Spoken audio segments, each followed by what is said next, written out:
friends, my name is Jess. Welcome to Books Past Bedtime.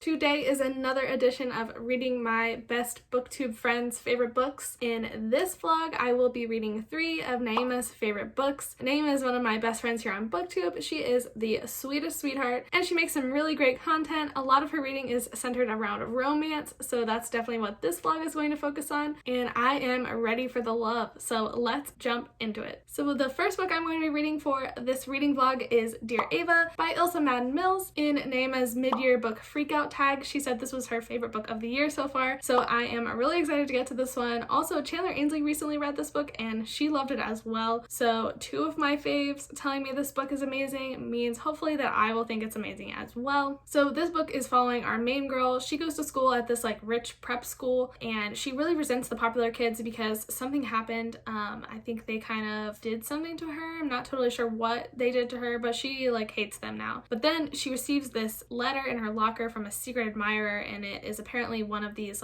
really popular boys, and now she's trying to figure out who is her secret admirer and how I think she can reconcile this person with who his friends are or something like that. I don't really know. I'm not really quite sure what this book is totally about, but hopefully I will love it and it will give me all the swoony feels, and I am ready for it. The next book I got from NAYEMA's standalone romance recommendations video, and that is The Kiss Thief by LJ Shen. LJ Shen is definitely a super popular author on romance booktube, but I have never read them, and so this is a standalone, whereas a lot of their other stuff is really long series, I believe. I definitely would like to jump into this one. I like that it's a standalone, my kind of thing. I don't really love series, so this sounds perfect for me. Basically, this is a mafia arranged marriage romance, I think, and I think this, how NAYEMA explained it, there's this girl, our main character, and she grew up believing she was going to marry this one boy of this other mafia family. I don't really know. But then she ends up marrying somebody different and getting roped into some kind of political romance or political marriage. And so she, instead of marrying somebody who she was kind of expecting to and at least was acquainted with, she's marrying a complete stranger. So this one sounds interesting. I've maybe read 1 or 2 arranged marriage type of romances in my life. They're not something I seek out even when I'm reading fan fiction and that kind of thing. So I'm not sure how I'm going to feel about this one, but I'm excited to jump in and hopefully I like it. And then finally, I got this book from NAYEMA's Enemies to Lovers recommendations video, and I love Enemies to Lovers, so I clicked on this video so fast. And the book that I chose from this video is Top Secret by Serena Bowen and Elle Kennedy. I don't know if this is one of NAYEMA's all-time favorite books, but it is a male-male romance, which is my favorite romance genre, so I really want to read this one. I don't know if that's cheating, but she did recommend it, so and I believe that this book centers around this guy who is trying to get a third for him and his girlfriend, but then he ends up falling for this third guy, or at least that's the premise at the beginning. I'm not really sure. Sounds a little questionable, but I am going to trust NAYEMA's judgment and give this one a try, and honestly I'm a sucker for a male romance, so I don't know, sue me. So we will see. I hope that I like this one. This is probably the one I'm most excited about, because I love queer content, as we all know. So those are the 3 books I'm going to be reading. I have not decided which one I'm going to start with, so you will find out in the next clip, and let's go be surprised. So I have started my first book for this vlog, and I am 50% of the way through Dear Ava. I decided to start with this one because it's the one that I've heard the most hype about. Not only does NAYEMA love it, but my friend Miranda over at Bookish Potatoes also really loved this one, and Chandler Ainsley just read this one in a reading and she really loved it as well. So with all of these glowing recommendations, I just was most excited for this one, so I decided to start here, and so far I'm honestly not disappointed. I'm actually pretty shocked by how much I'm enjoying this one so far. This is following our main character Ava, and she was sexually assaulted at a party during her junior year, and now she is finally back in school for her senior year, determined to turn her life around and not let this moment define the rest of her life. She's really motivated to get into college and just really work on herself, but then she starts getting these notes in her lockers. They're love letters from a secret admirer, and so she's trying to figure out who is writing her these letters, but also she is starting to form this relationship with one of the most popular boys in school, and she really wanted to avoid these popular boys because she thinks that one of them was the one that sexually assaulted her. But she's paired up with this boy Knox in her film class, and so she kind of is forced to work with with him and talk to him, and they have a very like contentious relationship. This is definitely like an enemies to lovers story. It's really interesting getting the chapters from his perspective because he really is infatuated with Ava and always has been, but it's kind of like a forbidden kind of thing. Like he feels like he can't have her, especially because his best friend had dated her in the past, and also he just thinks he wouldn't be good for her. I really like Knox. He's really just great. And you can really tell like how much he cares about Ava and like wants her to be happy and wants to kill whoever sexually assaulted her. So I really like his character a lot. I also really like Ava's character too. She's not like annoying at all. I don't know why I said that, like she would be annoying, but I do really enjoy her character. I think she's very strong and I'm very much impressed by her, and she's not afraid to stand up for herself, which I just really love. As of right now, I really am not sure if Knox is the one writing Ava these letters. I kind of think that he is, but I'm not totally sure, so I'm interested to find that out.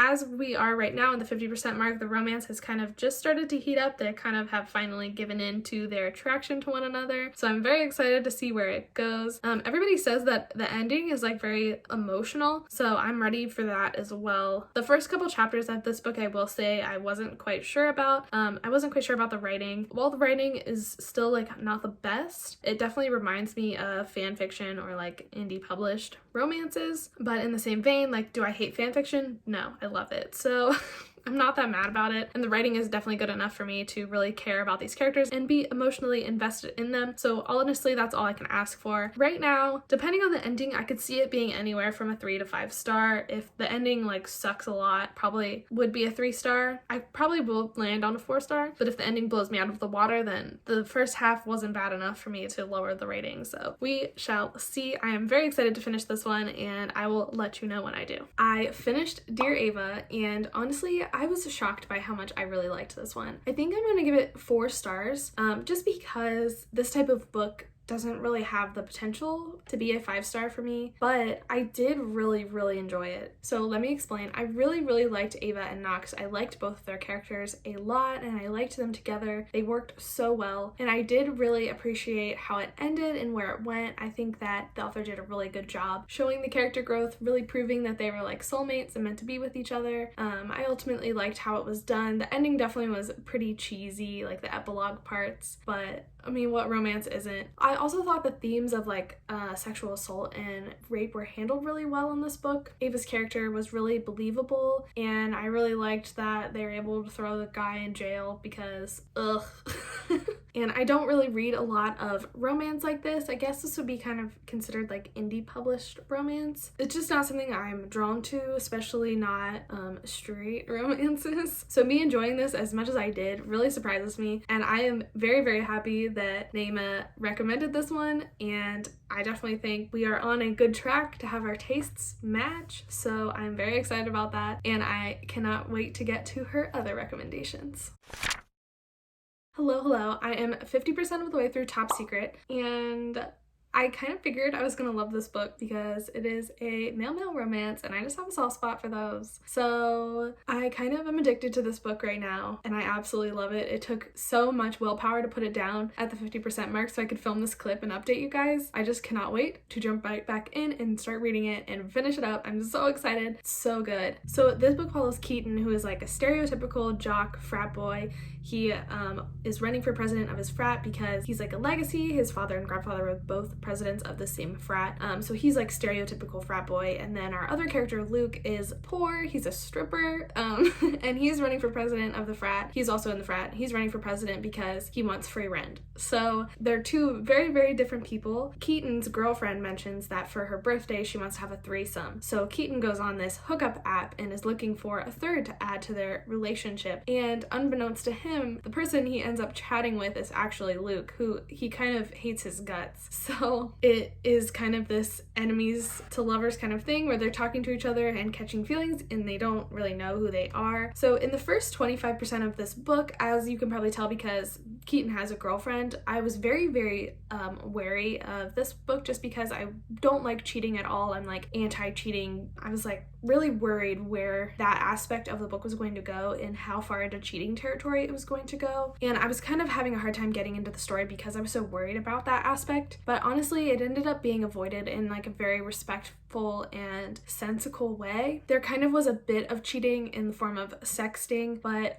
it was kind of more about Keaton exploring his sexuality rather than like actively cheating on his girlfriend, and like he just was kind of trying to figure out how comfortable he was and what he wanted this threesome to look like with this other guy. It definitely could be argued that it was cheating, but as somebody who is very against cheating and like even hates the reference of cheating in books, I didn't really have a problem with this one, so I don't think it's really that big of an issue, and I think it makes sense the way that it was done and it doesn't feel icky at all. So if I'm cool with it, it's probably totally fine. That's what I'm trying to say. And now by the 50% mark, even though I had a little bit of trouble getting into it, I'm absolutely addicted. It is so good. There are so many good tropes in this book. I really like the enemies to lovers aspect. When they figure out who they're actually talking to on this app, that scene is priceless. It is so funny. And then like afterwards, so good. It definitely gets you hot and bothered, you know what I mean? And then the like sexual tension ensuing will they won't they kind of thing is great. I love that kind of enemies to lovers, but they're also so physically attracted to each other and kind of probably like each other emotionally as well. I love that angle, and it's done so well in this book, and I definitely like can see them catching feels even though they don't really know it yet. It's setting it up really well to have like an actual relationship down the road and it not just be like a sexual thing, so I really am loving it. It definitely is kind of a little bit cheesy and probably not all that realistic, but what romance is. I am really loving this one and I can't wait to finish it. I'm so excited. Okay, I finished Top Secret, and this is a 5-star book.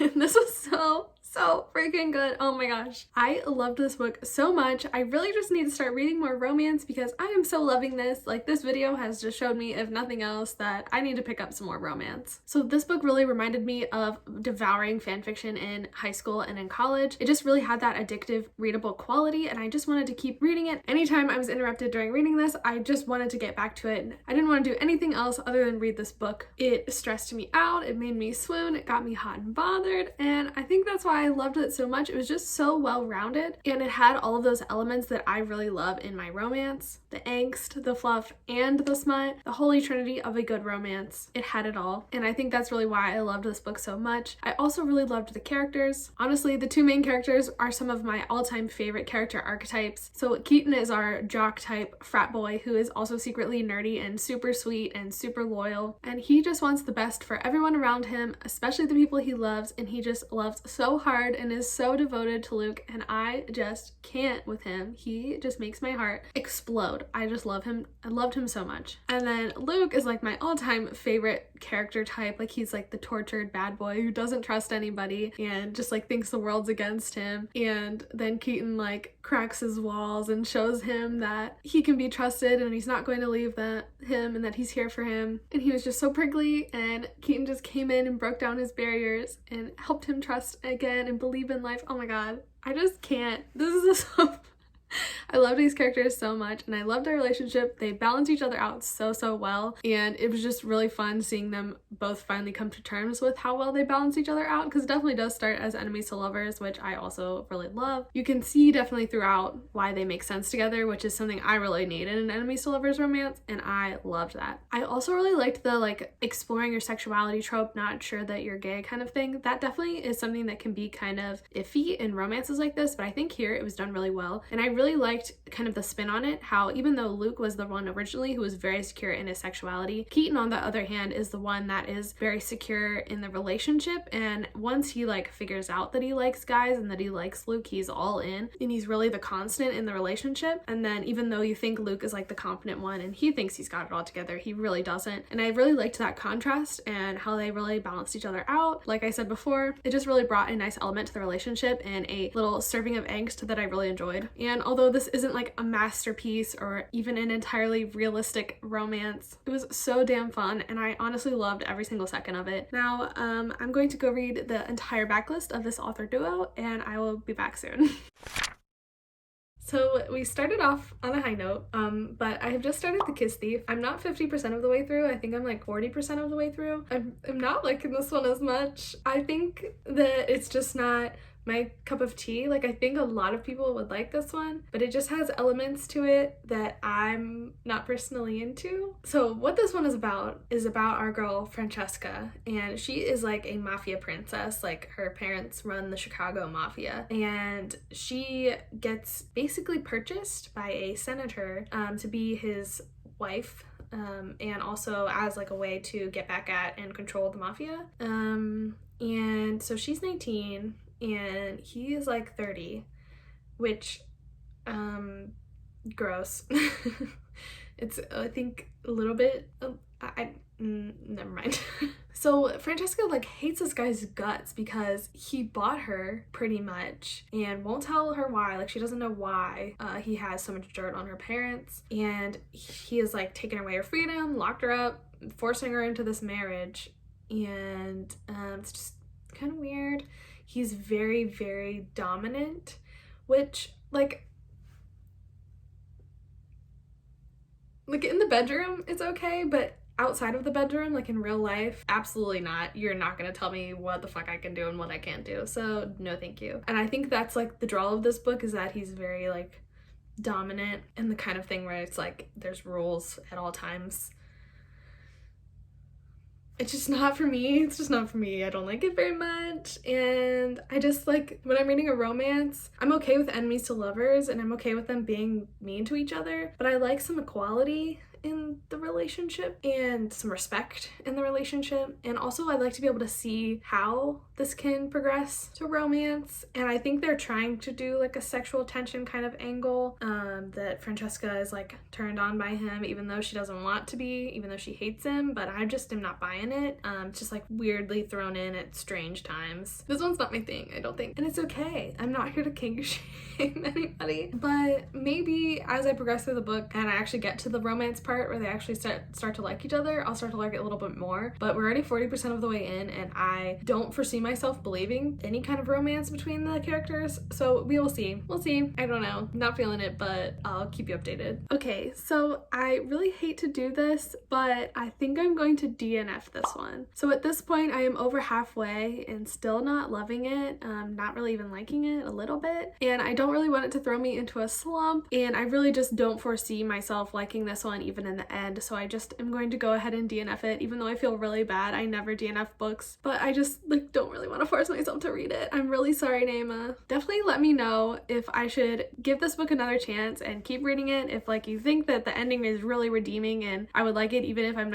not liking it at this point. Definitely let me know, because I'm open to giving it another shot, but I just really kind of don't believe that I'm going to like it as of right now, and I just see myself seeing the same things at the end even if I'd finished it, as I'm going to say now. So for now I'm just going to DNF it, but I'm definitely going to take NAYEMA's opinion into account, and if you also have read this book and have something to say to me about it, definitely let me know below, because I'm very interested in like what you liked about it and when you like started liking it, I guess. But anyway, so right now I just really hate both of the main characters and I don't understand how their relationship will ever work. I really do not believe that they have the makings of being in a successful relationship. Like, even in an enemies to lovers romance, there has to be some kind of history or sexual tension or secret pining that makes the reader believe that these characters should be together and makes them root for these characters to be together, because if you don't have that in an enemies to lovers romance, you don't have a romance. Like, you know what I mean? There's no reason for me to want these characters to be together, because they are just straight awful to each other and they are just like abusive, especially the guy. Like, he's just is abusive. Like, he is just terrible and awful and so mean to her. I just can't get behind them being in a relationship. And like in the text, the author tells me that there's sexual tension, but I feel like I don't get shown that from the characters' actions. I mean, like, in a way, but it feels very manufactured. It doesn't feel authentic to the characters that they are even interested in each other sexually. It just is very strange to me, and I'm just really not feeling it or believing it. I really just see two people who really hate each other. One is in such an extreme position of power over the other, and it just feels a little bit icky to me. I'm really very sensitive to like dominating relationships. I just am not into that and not into reading about that, which I know a lot of people are, and I know there's a big audience for that thing, but me particularly, I don't like reading that kind of thing, and I think that's where my biggest issue with this book is. I think it is written for those people who like to read about those kind of relationships, and that's totally fine. It's just not my thing, so I think that's where me and this book just have a really big disconnect. But yeah, so I just don't think this this book will ever be for me, even if I finished it. So that's why I'm DNFing it. And like, I know that the author is going to try and be like, this girl is the only one who can break through this man's hard exterior, and she's the only one that he's sweet with. But with how awful he is, I don't think I can forgive him enough to like see the appeal in that kind of a plot progression. I could be totally wrong. If you've read the book, let me know if it's different. But right now, I just am DNFing this. I don't think I'm going to keep reading it, and I'm very sorry. So that is the end of this reading vlog. And despite the outlier that was The Kiss Thief, we're not going to talk about that. We're just going to pretend that didn't happen. I think me and NAYEMA really have actually pretty similar tastes when it comes to romance. The first book I read, Dear Ava, I rated 4 stars. I really enjoyed this one. The only reason it didn't get 5 stars was just because it was kind of cheesy, but it definitely was very much readable, very good story, lots of good themes and topics explored. I also loved the enemies to lovers bit. So this one gets a yes from me. Then the next book I read, Top Secret, I rated 5 stars. I absolutely loved this book. Honestly, might be a favorite of the year. Not gonna lie, it's definitely not a masterpiece, but it was a masterpiece to me, and that's all that matters on this channel. So and although I didn't really like and actually DNF'd The Kiss Thief, I really think that this experiment has allowed me to better understand NAYEMA's recommendations and what books I might like that she recommends based on some of our common interests. I definitely think we share a similarity in enemies to lovers romances. She definitely likes a lot of the same elements that I do, as shown through Dear Ava and Top Secret, but I don't think I'm into like the arranged marriage mafia kind of romances, so I can know to vet those a little better when she's recommending that style of book. But yeah, overall, I think this was very successful. I definitely found 2 really great books that I really enjoyed, and I'm very happy about that. And this was such a fun experience. As always, I feel like I know NAYEMA even better than I did before, which is so fun because I'm obsessed with her and I just love her to death. So I was very excited to read her favorite books, and I'm glad it went mostly well. So that is going to be the video for today. Thank you so much for being here. I really appreciate you watching this. All relevant links will be down in the description. Definitely go check out NAYEMA. She is amazing, especially if you need some good romance recommendations. And yeah, I will see you in the next one. Bye.